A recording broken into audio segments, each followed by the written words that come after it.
Fast and politics में आपका स्वागत है। और हो गई है शुरुआत 2026 की, वो भी धमाकेदार। एक तरफ बांग्लादेश में खालिदा जिया का चैप्टर क्लोज हो चुका है, ईरान में चाप के प्रोटेस्ट हो रहे हैं, और तीसरी तरफ हमारे शांति के अग्रदूत फीफा पीस प्राइज विनर और महात्मा गांधी के direct WhatsApp friend Donald Trump ने वेनेजुएला पर बम फोड़ दिया है। वेनेजुएला चारों तरफ से घिरा हुआ है और बड़ी ही प्रिसिजन के तरीके से डेल्टा फोर्स ने निकोलस मदुरो को गिरफ्तार किया है और अब वो जा रहे हैं न्यूयॉर्क की तरफ, शायद पहुंच भी गए होंगे। ये सारी जानकारी आपके साथ पहले भी बहुत से लोग साझा कर चुके होंगे, आपको पता होगा, बट मैं आज कुछ अलग दिखाना चाहता हूँ। जिम्मेवार कौन है इसका, आखिर में गलती किसकी है, और एंड में मैं इनके बिछड़े हुए एक दोस्त जो कुंभ के भाई जैसे लगते हैं, उनके लक्षण बिल्कुल मिलते हैं, लेकिन अमेरिका की यहाँ पर हिपोक्रेसी आपको साफ साफ दिखेगी। दोस्तों, 1950 से लेकर 1970 के दशक तक एक ऐसी रिच कंट्री जो कभी मैक्सिको के कसिनो में या फिर लास वेगास या लॉस एंजलिस के किसी कसिनो में जब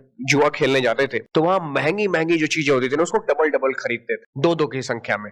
इतना पैसा था उनके पास, इस कंट्रीज के लोगों के पास। दुनिया को 7 मिस यूनिवर्स और 6 मिस वर्ल्ड देने वाली ये ब्यूटी फैक्ट्री कही जाती है। इस कंट्री में आज भी एक से एक ब्यूटी पेजेंट्स निकलती हैं। ये वहां की एक बहुत बड़ी इंडस्ट्री है। दोस्तों, मैं बात कर रहा हूं वेनेजुएला की, और 2010 के बाद से जो इसकी हालत खराब हुई, ऐसी हालत खराब हुई कि लोगों को बोरे में भर भर करके पैसे ले जाने पड़े। तो दोस्तों, मैं अब जब आगे की चीजें बताऊंगा उसको बिल्कुल ध्यान में रखिएगा, क्योंकि बाद में इसी से आप कंपैरिजन कर पाएंगे। तो सबसे पहली चीज जो सबसे बड़ी गलती रही है वो ये है इनके पूर्व राष्ट्रपति ह्यूगो चावेज की। ह्यूगो चावेज ने अपने तेल से कमाए हुए पैसे को तेल के ही इन्वेस्टमेंट करने की बजाय उन्होंने फ्रीबीज बांटना शुरू कर दिया, लुटाना शुरू कर दिया। जिस तरह से एक हम मुल्क है बाहर से कर्जे लेता है और अंदर लुटाता है, उसी तरह से इनकी भी हालत हो गई। मतलब ये समझ लीजिए कि 2014 से लेकर के अब तक हम बात करें तो 96% पैसा इसका फ्यूल बेचने से ही आता है। इसने और कोई काम नहीं करा। लेकिन उसी समय आता है 2014 का oil price crash. Oil price crash हुए, वो $100 से गिर करके $40 आ गए। मतलब उस समय स्थिति खराब ये हो गई कि वेनेजुएला की कमाई आधी हो गई, क्योंकि ये सिर्फ ऑयल पर टिके थे। फिर इन्होंने क्या किया कि इन्होंने नोट छापना शुरू कर दिया। कहा अच्छा ऐसा है, जब सामान कम हो और पैसा आपके पास ज्यादा हो तो सिंपल इकोनॉमिक थ्योरी कहती है कि हाइपर इन्फ्लेशन आएगी, और उसके बाद भ्रष्टाचार, और फिर लास्ट में यूएस के सैंक्शन ने काम कर दिया।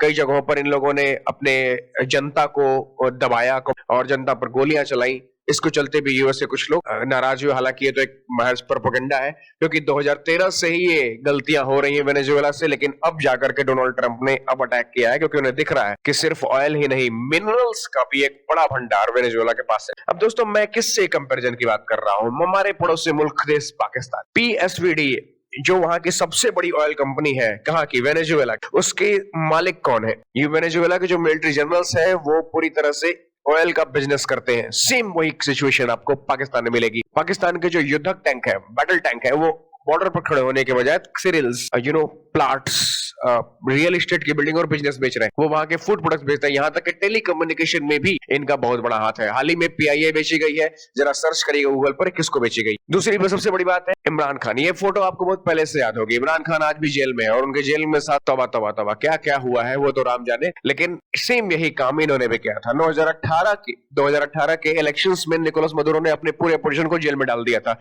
विदाउट अपोजिशन इलेक्शन वैसा ही है जैसे बिना बांस के बांसुरी, और यही बांसुरी बजाई अफगान पाकिस्तान ने भी।